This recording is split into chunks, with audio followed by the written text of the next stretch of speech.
A palestra que agora vamos assistir fez parte de um minicurso que a professora Ivone Dias Avelino realizou juntamente comigo na Universidade Federal do Paraná.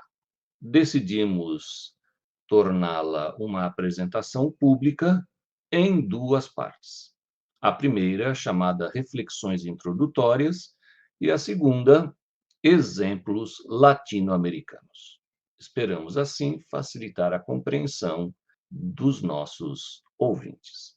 Antes, porém, vou fazer a apresentação da professora Ivone Dias Avelino.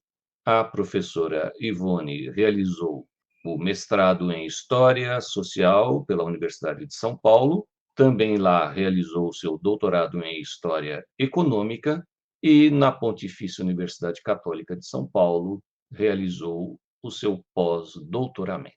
Atualmente, ela trabalha na PUC de São Paulo, coordena o Núcleo de Estudos de História Social da cidade. Eu queria colocar que, na realidade, essa relação afetiva e cultural entre história e literatura, ela foi possível quando as fronteiras se quebraram, a história se desbloqueia e busca na ficção uma fonte. Isso ocorreu naturalmente graças à história cultural. A história cultural ela apareceu como uma mudança nos princípios postos nas ideias anteriores na historiografia e fazem parte naturalmente de um quadro de pesquisas muito grande, onde nós temos dois grandes historiadores da Escola dos Análises.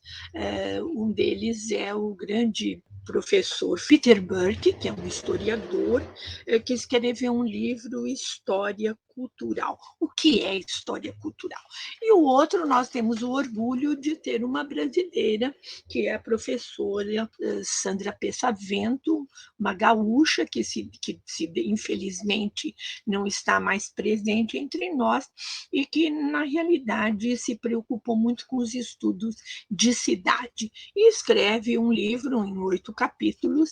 É um livro em 8 capítulos pequenos, mas bastante profundos, semelhantes aos de Peter Burke, onde ela coloca história e história cultural. Quer dizer, a história cultural, na realidade, ela nos traz essa possibilidade.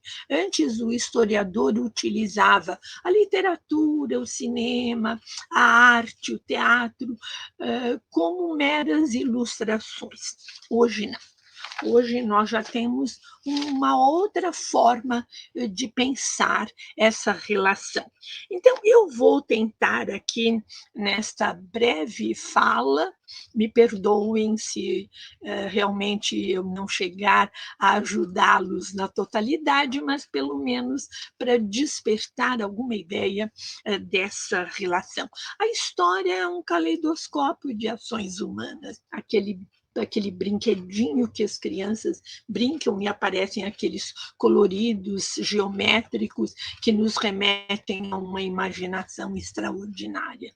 Mas ela é concreta, ela busca a fonte, ela tem que demonstrar.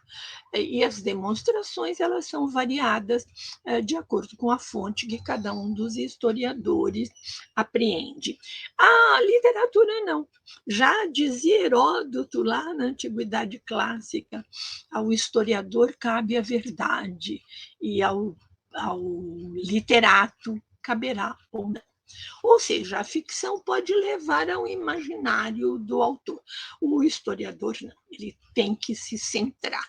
Mas por que ele usa, então, a fonte ficcional? É o que eu vou tentar colocar aqui para vocês, estabelecendo aí algumas reflexões sobre essa associação entre história e literatura. como que esta fonte para o historiador, ela passa a ser uma fonte que estabelece nexos de trabalhos e de autores que eu vou me prender, porque é a minha área, eu tenho trabalhado muito com história da América, então eu vou me prender aí aos autores latino-americanos e, naturalmente, me segurar um pouquinho mais nos finais do século XX, mas buscar também algumas ideias que ficam lá para trás. Eu acho que nós, como latino-americanos, sobretudo vindos do Brasil, observamos um problema na relação entre os meios intelectuais, artísticos e políticos no Brasil, que sempre se voltam os seus olhares para a Europa num primeiro momento e no decurso do século XX para os Estados Unidos, quase negando e quase que virando as costas para o nosso próprio continente latino. Ou seja, neste continente é recente o encantamento do encontro dos brasileiros com as grandes representações culturais da latinidade americana. Essa latinidade americana, se nós pensarmos nela e nos seus envolvimentos mais expressivos, nós vamos encontrar problemas, buscas de entendimentos e comparações que percorrem a historiografia e percorrem a produção literária.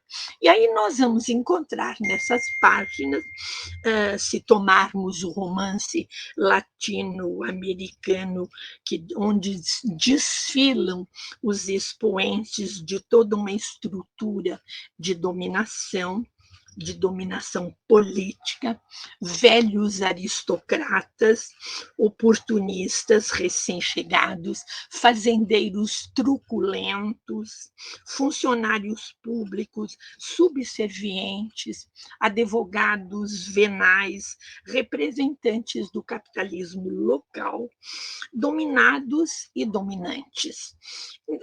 Mostram naturalmente os escritos e as possibilidades onde aparecem muito as ditaduras na sua insanidade grotesca, sobre as lutas de classes populares, lutas de classe sobre as repressões cruentas, fazem presente essa turbulência do real e do imaginário, do utilitário, do mágico, do mito, da dúvida, da perplexidade, da memória e da esperança, do esquecimento e da desesperança, do espelho e do labirinto.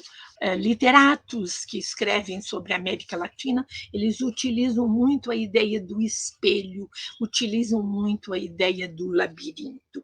Então, o espelho, como se fosse um mirar o outro, se transforma numa realidade das cidades latino-americanas. A importância desse diálogo do outro comigo e de eu com o outro, olhar o outro, isso é fundamental. E os reflexos que esse espelho nos traz e a forma do encantamento e da beleza que possa existir nesse continente que até hoje não foi muito entendido pelos que nele habitam e pelos que nele fazem política. Eu pretendo rapidamente trazer para vocês algumas reflexões sobre essa associação. Como trabalha o historiador na América Latina, como trabalha quando ele utiliza a literatura para ele perceber esse continente sofrido, ou melhor, talvez, esse continente inventado. Ou seja, a forma de utilizar a fonte literária para o historiador. Então, nós buscamos aí estabelecer alguns nexos de como trabalhar isso, como é realmente importante trazermos e revisitarmos essa diversidade de problemas, de temas, de olhares, de disciplinas, de saberes, de sabores, de registros que constituem a América Latina, desde a conquista até os nossos dias. Nós sabemos que, enquanto historiadores, na premissa de estabelecer um diálogo intenso e ininterrupto entre essas possibilidades da relação desses dois grandes monstros, que é a literatura e a história, e como isso ocorre neste continente. Como latino-americanos, nós temos aí obrigação de sabermos e pensarmos e nos expressarmos sobre os problemas que fazem parte da América Latina. Então, eu levantei aí alguns textos que falam desta América sofrida. José Veríssimo, Manuel Bonfim, José de Alencar, José de Alencar, ele traz, meu Deus do céu, aquele anagrama de Iracema, que na ordem inversa traz a América. Quer dizer, o filho do índio, o filho da Iracema, é que dá realmente a constituição deste Brasil que está inserido na nossa América. Quer dizer, as representações do imaginário, as representações do político e das oposições e das organizações revolucionárias que começam, então, de acordo com a história cultural, a ser vistas pelo historiador através da literatura a partir dos anos 60 e dos anos 70 na América Latina, que foram marcantes na trajetória dos estudos históricos e também marcantes na produção literária, na crítica literária e também podemos afirmar na produção cinematográfica. Tais representações encontraram aí as suas expressões nas comunidades de exilados, nas comunidades de indivíduos que fazem aí intelectualmente os seus percursos internacionais e nas repercussões de uma mídia que foi bastante censurada. No meio acadêmico, ávido de um saber competente, engajado e transformador. É no exílio e nas radicais mudanças das formas de produção do conhecimento sobre os temas de América Latina que nós nos encontramos e nós buscamos entender os mecanismos que realmente nos levaram ao isolamento, ao deslocamento do olhar, ao distanciamento das questões e problemas comuns, bem comum das particularidades da sua formação social, geográfica e política e das questões da memória e dos esquecimentos, que hoje são muito ressaltados em cursos de América Latina na academia, assunto que está presente nas discussões de Jorge Luiz Borges, o grande e interessante produção do argentino Jorge Luiz Borges. Então, eu vou pegar essa América nas suas preocupações políticas, nas suas reivindicações, no processo da sua formação, quando, na realidade, o nome da América apareceu pela primeira vez identificado em um mapa. E parte do globo que passou então a ser chamado de um novo mundo, configurando aí uma unidade geográfica sem fronteiras. Mais tarde, os conhecimentos acerca dos seus acidentes geográficos, do seu clima, da sua população, demonstraram a extrema diversidade desse imenso território latino-americano. E, portanto, a evolução das sociedades veio contribuir e veio se destacando e aprofundando nas suas diferenças, apesar das suas semelhanças nos seus processos históricos. Um dos fatores de maior diferenciação é a diversidade étnica e a diversidade cultural das inúmeras sociedades americanas. Refletindo sobre as relações entre história e literatura, nós procuramos ver no espaço da América Latina um ambiente de reflexões de vários literatos que olharam a América Latina e, através dos seus livros, das suas pesquisas, eles naturalmente iluminaram o universo da história. Por que eles iluminaram o universo da história? Porque eles fizeram com que os historiadores se debruçassem sobre essas ideias que eles trazem através de personagens anônimos, mas que se encontram nesta América.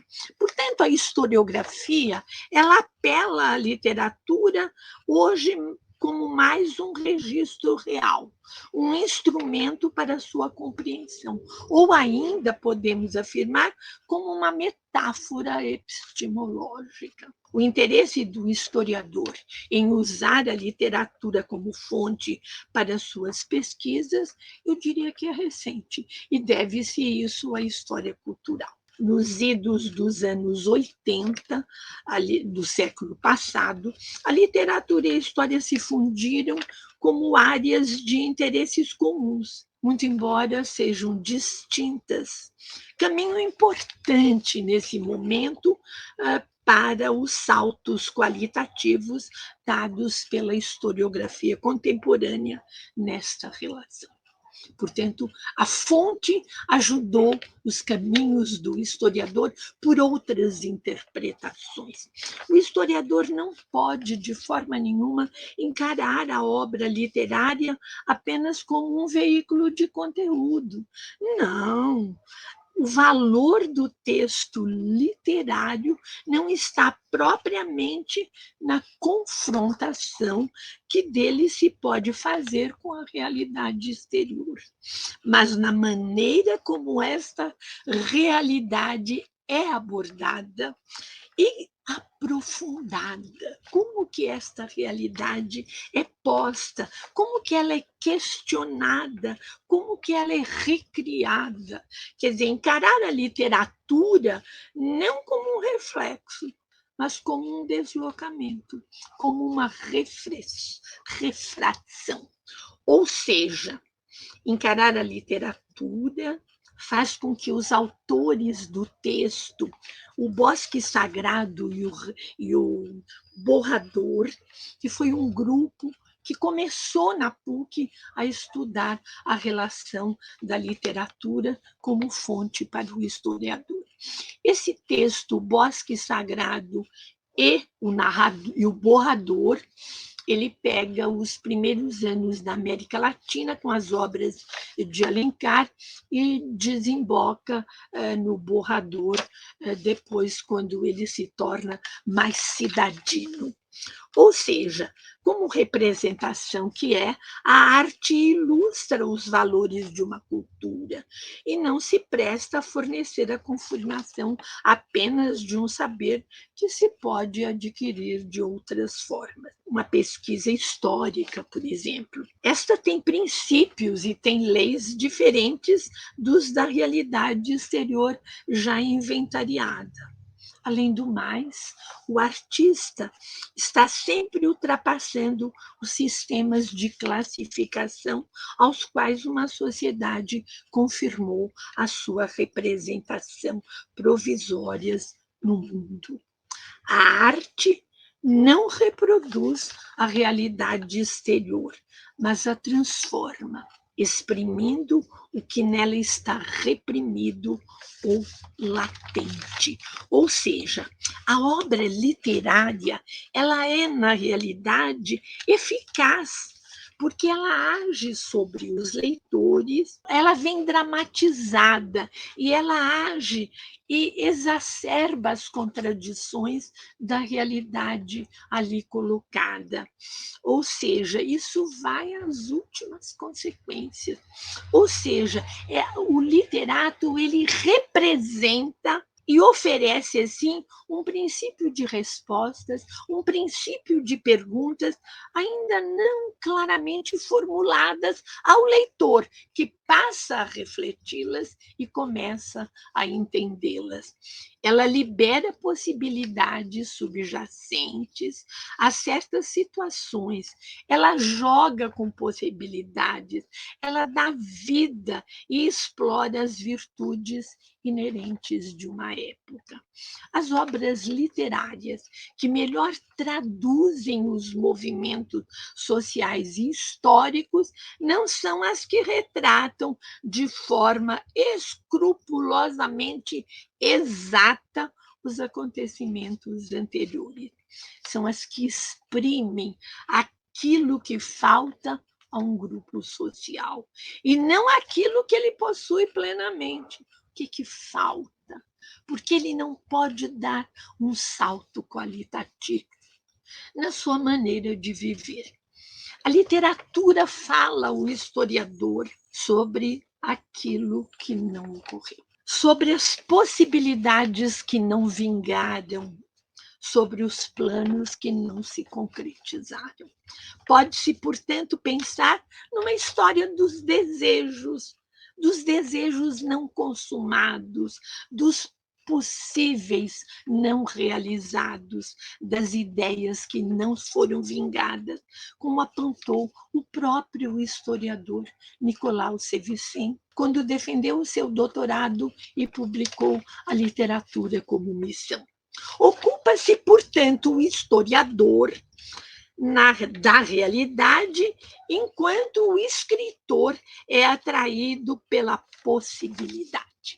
Cabe ao historiador, assim, captar esse excedente de um sentido embutido no próprio romance, no próprio escrito literário. O método para Lacapra.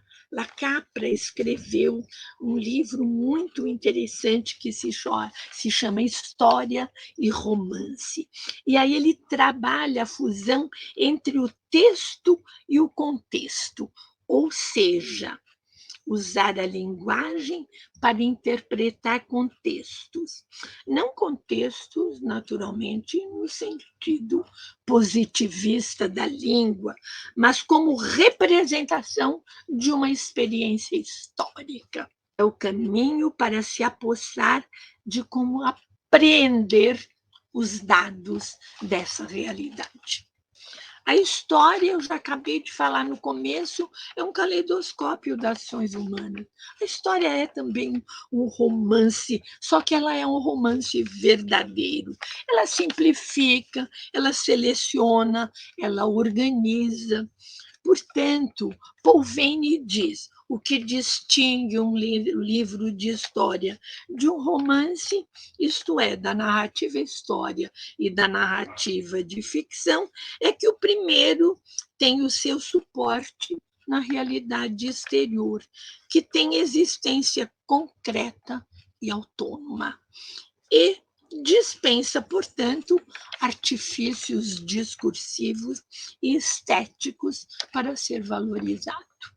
A história é uma narrativa verídica, cujos acontecimentos submetem-se ao critério da verdade, naturalmente ao contrário do discurso ficcional, que é uma questão de verossimilhança. Ainda nessa comparação, nós podemos afirmar que a história é um discurso que visa a realidade teórica e científica, não ignorando, naturalmente, o caráter da relatividade dessa verdade histórica. É toda subjetividade que comporta a elaboração de um conhecimento.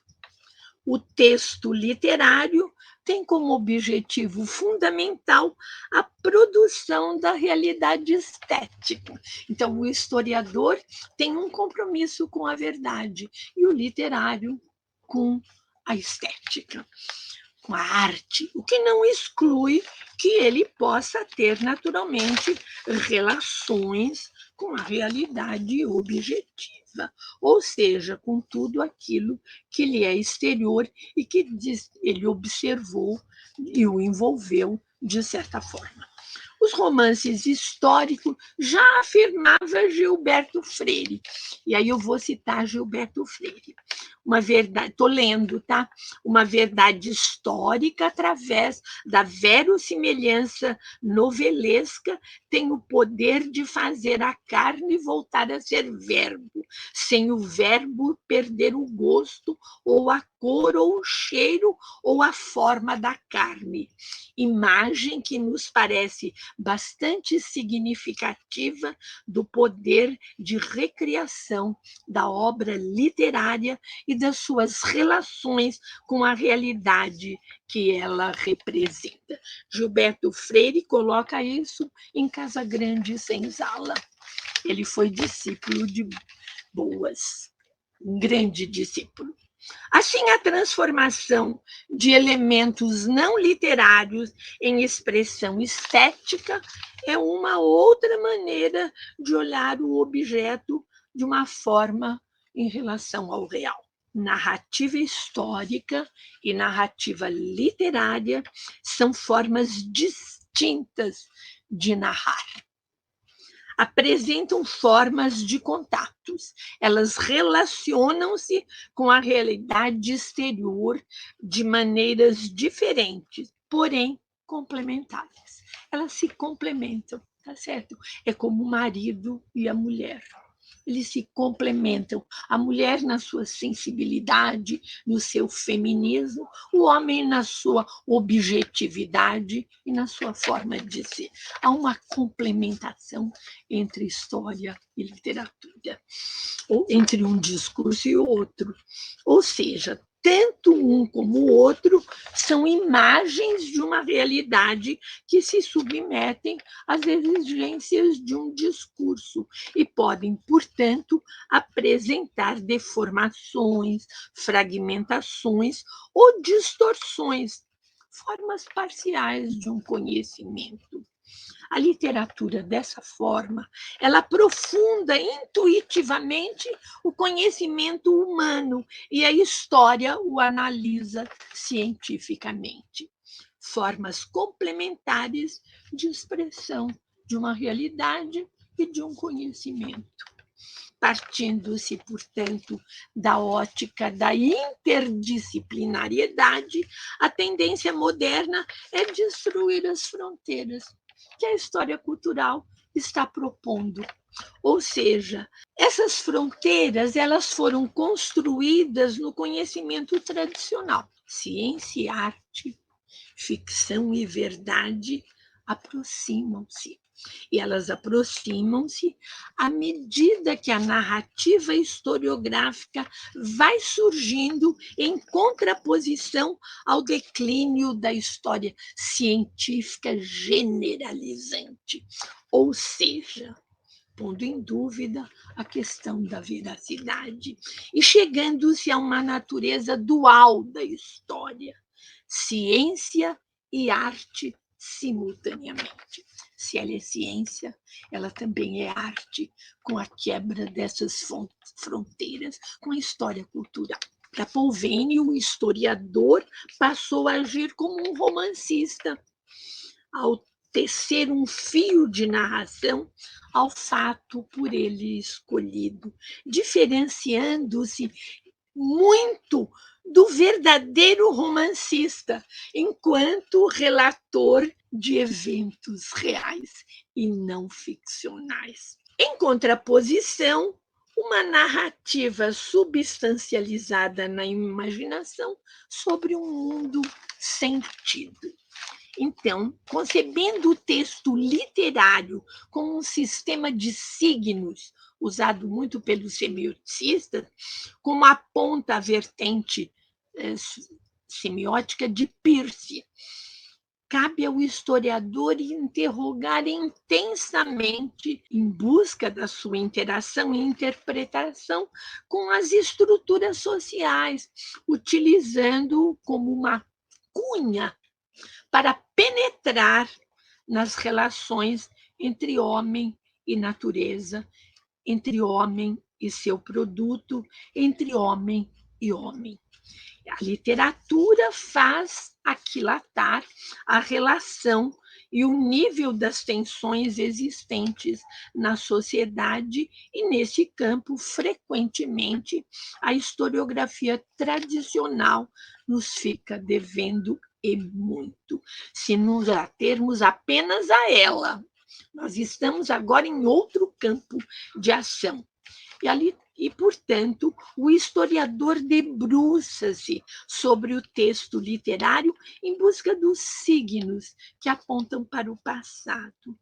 Cabe a ele representá-los e reapresentá-los, alvejando-os pelo ângulo das práticas sociais da época, como aconselha Foucault em Paul Veyne.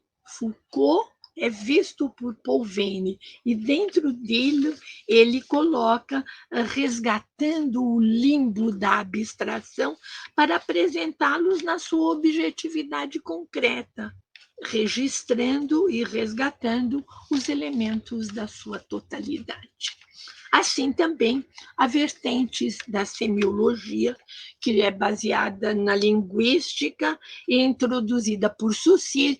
Eu queria colocar que a semiótica na PUC usa muito Peirce e a USP usa muito Saussure, ou seja, fala de uma ilusão referencial do efeito da realidade criada pelo discurso histórico, cuja existência é a linguística. Então, Saussure, diferente de Peirce, ele vai pelo caminho da linguística.